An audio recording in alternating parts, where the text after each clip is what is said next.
एक गांव में एक जमींदार जिनके पास कई सौ बीघे जमीन होती है और उस जमीन पर वो गन्ने की खेती करते हैं। नवंबर के माह में जब मिलें चालू हो जाती हैं, कोल्हू चालू हो जाते हैं, तब उनको लेबर की जरूरत पड़ती है और वो हर साल अपने खेतों में काम कराने के लिए लेबर को बुलाते हैं बिहार से। और जब नवंबर के माह में लेबर आती है, तभी उस लेबर में उन मजदूरों में एक लड़की आती है जिसकी उम्र केवल 22 से 23 साल की उम्र होती है और वो विधवा होती है। देखने में वो लड़की बहुत ही सुंदर होती है, अभिनेत्री से कम नहीं होती। जो भी उसको देखता वो उसके ऊपर अपना सब कुछ न्यौछावर करने के लिए तैयार हो जाता। जब वो खेतों में जाती गन्ने की कटाई करने के लिए, तो जो आसपास के जो एरिया होता है उसमें जो लड़के होते हैं वो उसको ताकने के लिए, उसको छेड़ने के लिए खेतों पर पहुंचते हैं। वो उनको करारा जवाब देती और किसी से भी नहीं डरती। और एक दिन उस जमींदार का लड़का ही खेतों पर चला जाता है और जैसे ही वो खेत पर जाता है, उस लड़की को देखकर वो भी पागल हो जाता है। वो उससे बात करने की कोशिश करता है। जो लड़की होती है, विधवा लड़की होती है, वो बाकी सबसे तो पीछा छुड़ा लेती है, पर उस जमींदार के लड़के से अपने आप को कैसे बचाती है। तो दोस्तों, कहानी बहुत ही दिलचस्प है। कहानी को पूरा सुने और लास्ट में कमेंट जरूर करें कि आपको कहानी कैसी लगी। तो दोस्तों, अगर आप मेरे चैनल पर पहली बार हैं, चैनल को सब्सक्राइब करें, वीडियो को लाइक करें और बेल आइकन जरूर दबाएं, जिससे कि मेरा हौसला बढ़ता रहे और मैं आपके लिए इसी प्रकार हर दिन एक नई वीडियो लेकर आऊं, आपको एक नई कहानी सुनाऊं। तो नमस्कार दोस्तों, आज की जो ये घटना मैं आपको सुनाने जा रहा हूँ, जो कहानी आपको मैं सुनाने जा रहा हूँ, यह है उत्तर प्रदेश का एक जिला होता है सिद्धार्थ नगर। और सिद्धार्थ नगर का ही एक गांव लगता है। उसमें एक जमींदार होते हैं जिनका नाम मदन सिंह होता है। मदन सिंह के पास कई सौ बीघे जमीन होती है और वो उस जमीन पर गन्ने की खेती करते हैं। जो मदन सिंह होते हैं, उनके एक लड़का होता है जिसका नाम मनोज होता है। मनोज को बिल्कुल भी खेती करने में इंटरेस्ट नहीं होता है। वो खेतों पर जाना भी पसंद नहीं करता है। जब नवंबर का महीना आता है, यह बात है नवंबर 2023 की, तब और जैसे ही नवंबर का महीना आता है, 2023 का ये वाक्य रहा होता है, तो उस जमींदार को, मदन सिंह को लेबर की जरूरत पड़ती है और वो हर साल की तरह उस साल भी लेबर को बुलाता है। उस लेबर में जब व्यक्ति आते हैं, मजदूर आते हैं, तो उनके साथ एक लड़की भी होती है जो बहुत ही खूबसूरत होती है, देखने में किसी अप्सरा से कम नहीं होती है। और जब सारे मजदूर आ जाते हैं, तब जो लड़की आती है उनमें, उसका नाम होता है गरिमा।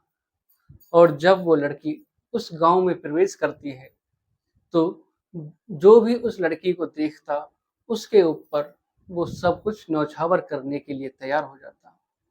लड़की वो इतनी खूबसूरत थी कि जो भी उसको देखता वो उस पर फिदा हो जाता और उसको ही देखते रहने का उनका मन करता। तो दोस्तों, जब वो खेतों में काम करने के लिए जाती, सबका काम बट जाता कि कोई कटाई करता, कोई छिलाई करता, कोई गन्ने को ट्रॉली में लादता। तो गरिमा भी उसी दौरान अपनी कटाई करती रहती है गांव में, उस खेतों में। तभी कुछ गांव के लड़के आते हैं और वो उससे बातें करने की कोशिश करते हैं। जैसे ही गांव के लड़के आते हैं और गरिमा को देखते हैं, तो वो उस पर फिदा हो जाते हैं। सोचते हैं कि इसको उठाकर यहाँ से ले चलें, क्यों ना अपनी जो दिल की ख्वाहिश है उसे पूरी कर लें। तभी जैसे ही वो सोचते हैं और गरिमा से बात करने की कोशिश करते हैं, तभी गरिमा उनको करारा जवाब देती है और उनको वहां से खदेड़ देती है। जो भी गरिमा से बात करने की कोशिश करता, गरिमा उससे सीधे माथे से बात नहीं करती। उसको वो करारा जवाब देती और फिर किसी की हिम्मत नहीं होती कि गरिमा से कोई बात कर सके। तभी एक दिन काम करते-करते जब गरिमा खेतों में काम कर रही थी, तो एक दिन फिर लड़के आते हैं और वो गरिमा से बातें करने की कोशिश करते हैं। तो गरिमा के पास जो और मजदूर थे, वो उनको फटकार कर भगा देते हैं। यह सब जमींदार के कानों में बात पहुंचती है। जमींदार कुछ अपने आदमियों को वहां लगा देते हैं कि कोई किसी के साथ बदतमीजी ना करे। जमींदार मदन सिंह अपने बेटे से कहते हैं, समझाते हैं कि बेटा, तुम्हारा मन खेती-बाड़ी में नहीं है तो नहीं सही है, खेती-बाड़ी में नहीं है तो कोई बात नहीं, पर तुम कभी-कभार तो खेतों पर चले जाया करो, देखा करो कि खेती कैसे होती है। मेरे बाद तुम ही हैं, तुम्ही को ये खेती संभालनी है और ये इतना बड़ा साम्राज्य है, इतनी बड़ी खेती है, तुम किस प्रकार सबको हैंडल करोगे? कम से कम जब अब तुम खेतों पर जाओगे, देखोगे कि काम कैसे होता है, तो तभी तो तुम लेबर से भी काम करा पाओगे। मनोज मनोज के पिता उसे समझाते हैं, पर मनोज ग्रेजुएशन पास था और वो अपना कोई बिजनेस करना चाहता था। उसकी बिल्कुल भी रुचि नहीं थी खेतों पर जाने की भी। पर जो मदन सिंह है, मनोज के पिता जमींदार, वो मनोज के लिए एक शोरूम बनवाते हैं और उसमें चिनाई चल रही होती है। मनोज अपने जो दिल में उसके सपने थे बिजनेस के, उन्हें बुन रहा था और एक दिन वो खेतों पर चला जाता है। घूमता घूमता अपने खेतों पर जाता है और जैसे ही वो उस लड़की को देखता है, गरिमा को देखता है, तो वो भी उस पर फिदा हो जाता है और उसके मन में भी उससे बात करने की जिज्ञासा उत्पन्न होती है। मनोज उसके पास जाता है और पास जाने के बाद उससे पूछता है कि तुम कहाँ से हो? तभी गरिमा उसको भी इसी प्रकार खरी खोटी सुनाती है और कहती है कि 36 तुम्हारे जैसे ही रोज आते हैं, मैं किस किस को यह जवाब दूं कि मैं कौन हूं, मैं क्या हूं। जिस प्रकार ये सब काम कर रहे हैं, उसी प्रकार मैं भी काम कर रही हूँ। मनोज कहता है कि नहीं, ये सब अलग हैं, पर तुम तो इनसे सबसे अलग हो।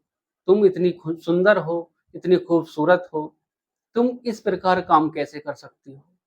गरिमा कहती है कि क्या मेरे भी पेट नहीं है, मुझे भूख नहीं लगती? तो मनोज शांत हो जाता है, चुप हो जाता है और गरिमा उसको बहुत कुछ सुना देती है। मनोज अपने घर वापस चला जाता है। अगले दिन जब मनोज सुबह-सुबह जाता है, उसके बेचैनी होती है गरिमा को देखने की और वो सुबह जल्दी उठता है और खेतों पर जाता है। घर में जो नौकर होता है, वो कुर्सी लेकर मनोज के पीछे-पीछे खेतों पर पहुँच जाता है और खेत पर जाकर वो जहाँ गन्ने की कटाई हो रही थी, वहीं पर वो कुर्सी रख देता है। मनोज उस कुर्सी पर बैठ जाता है और जो वो नौकर होता है, वो वहाँ से चला जाता है।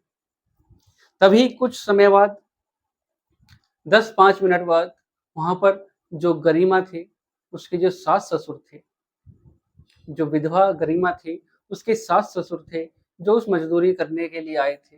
तो वो आते हैं और मनोज से माफ़ी माँगते हैं कि हम अपनी बहू की तरफ से माफ़ी माँगते हैं, उसे माफ़ कर दो। उसे पता नहीं था कि तुम मालिक हो, तुम ही ज़मींदार के बेटे हो और तुम ही मालिक हो।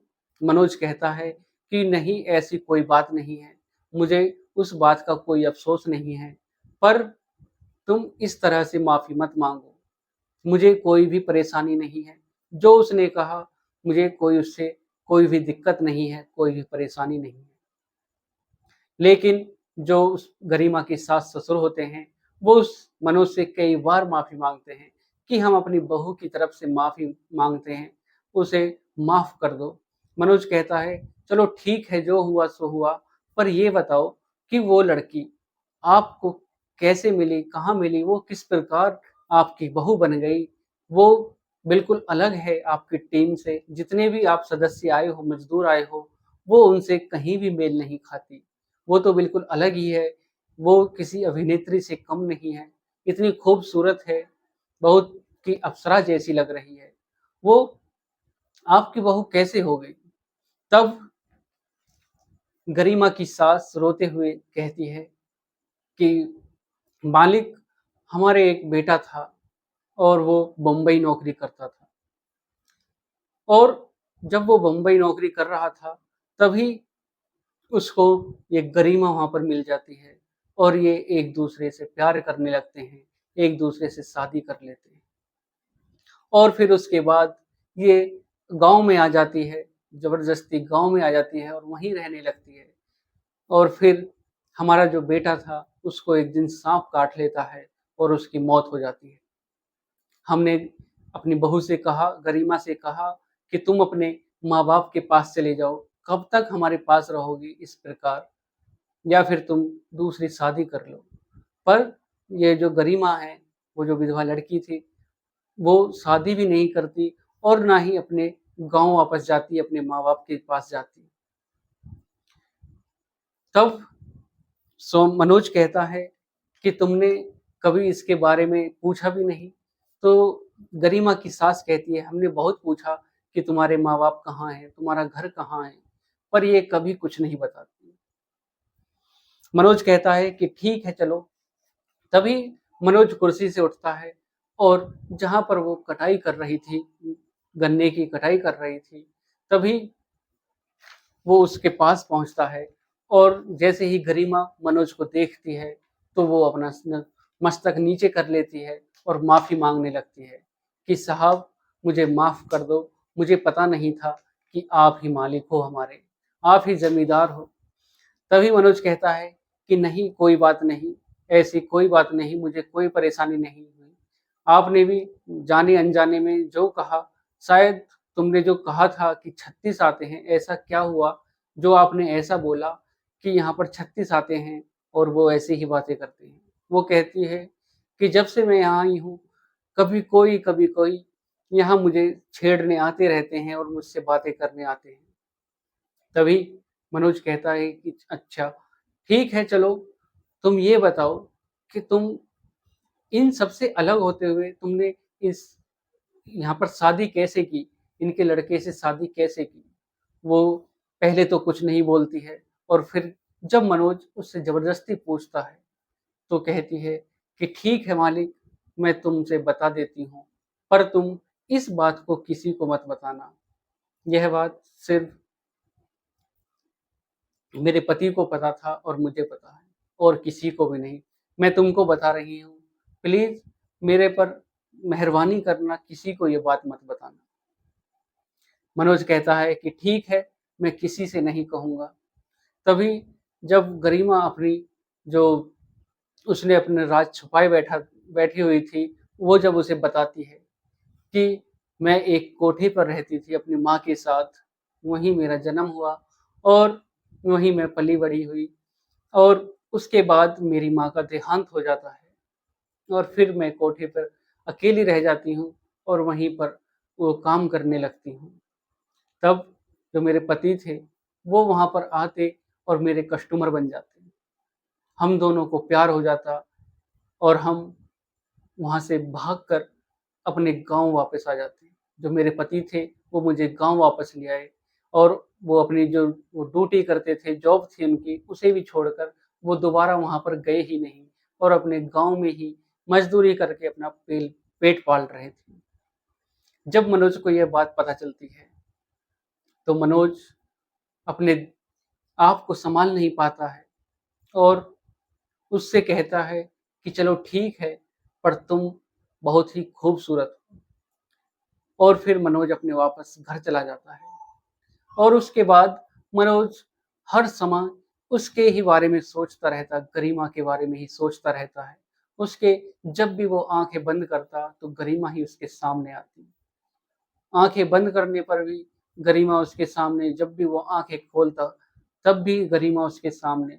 वो बेचैन रहता, उसके अंदर बेचैनी सी रहती गरिमा से मिलने की।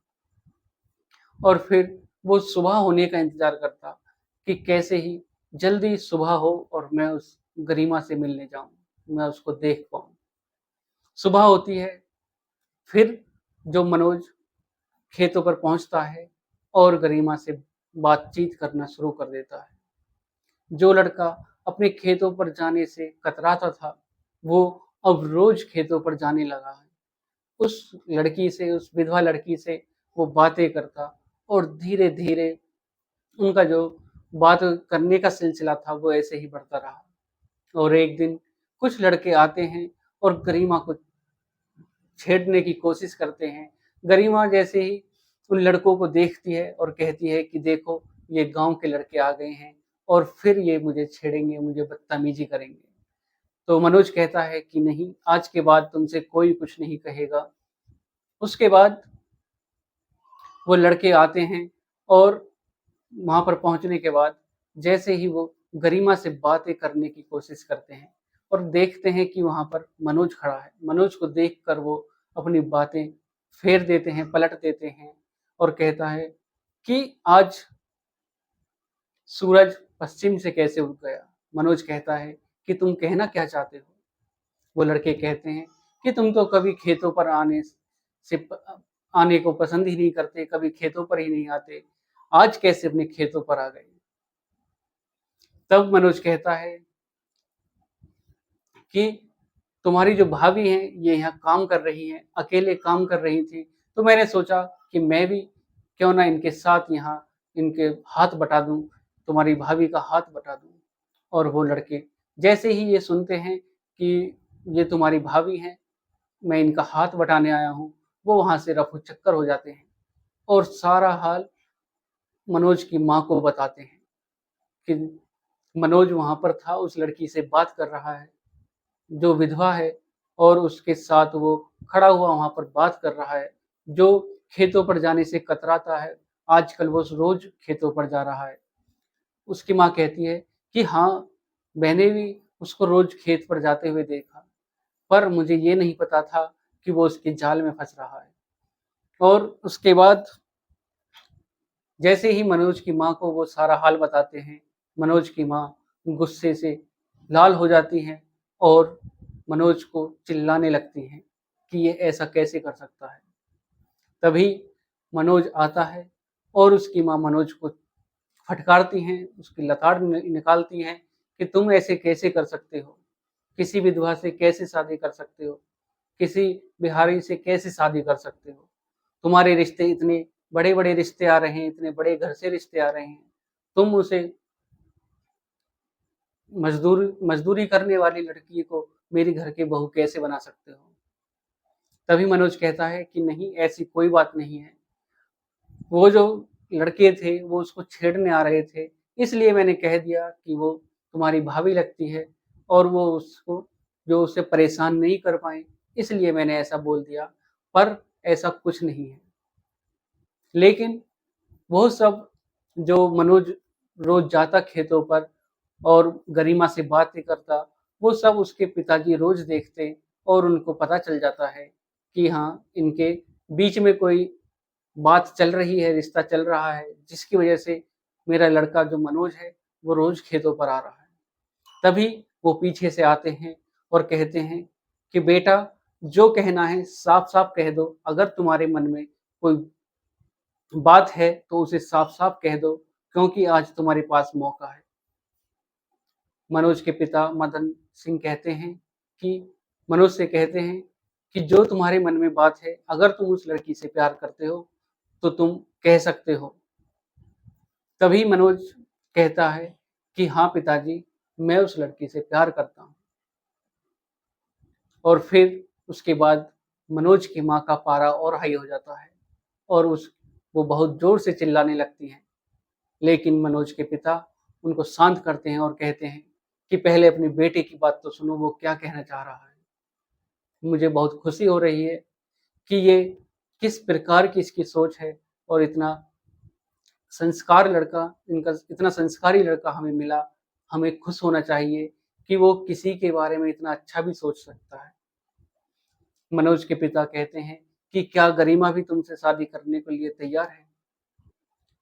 जब गरिमा को बुलाया जाता है तो गरिमा से पूछा जाता है कि क्या तुम मनोज से शादी करोगी? तो गरिमा कहती है हाँ, हम एक दूसरे से प्यार करते हैं और हम एक दूसरे से शादी भी करना चाहते हैं। उसके मनोज के पिता शादी करने के लिए तैयार हो जाते हैं और मार्च 2024 में उनकी शादी हो जाती है और वो दोनों खुशहाल जिंदगी जी रहे हैं। इसी साल 2024 में मार्च में उनकी शादी होती है और फिर वो एक दूसरे के साथ रहना शुरू कर देते हैं। और किस प्रकार एक मजदूरी करने वाली लड़की से एक जमींदार के लड़के को प्यार हो जाता है, उसके बाद शादी होती है और उस लड़की के जो कोठे पर काम करती थी, फिर उसके बाद मजदूरी करना शुरू किया, उसकी जिंदगी बदल जाती है। तो दोस्तों, सब प्रकार के इस पृथ्वी पर, इस संसार में लोग होते हैं, सबकी सोच अलग-अलग होती है। अपनी सोच को बदलें, अपने जो विचार हैं उनको बदलें, किसी के बारे में ज़्यादा उल्टा-सीधा ना सोचें, सबके बारे में पॉजिटिव सोच रखें। तो आज की इस कहानी में सिर्फ इतना ही। अगर आपको वीडियो अच्छी लगी हो तो चैनल को सब्सक्राइब करें और वीडियो को लाइक करें, शेयर करें, कमेंट करें और बेल आइकन ज़रूर दबाएँ, जिससे कि मेरी आने वाली हर एक वीडियो आप तक पहुंच सके और आप इसी प्रकार मेरी कहानी सुन सकें और मेरा हौसला बढ़ता रहे। इसलिए कमेंट ज़रूर कर दिया करो। नमस्कार।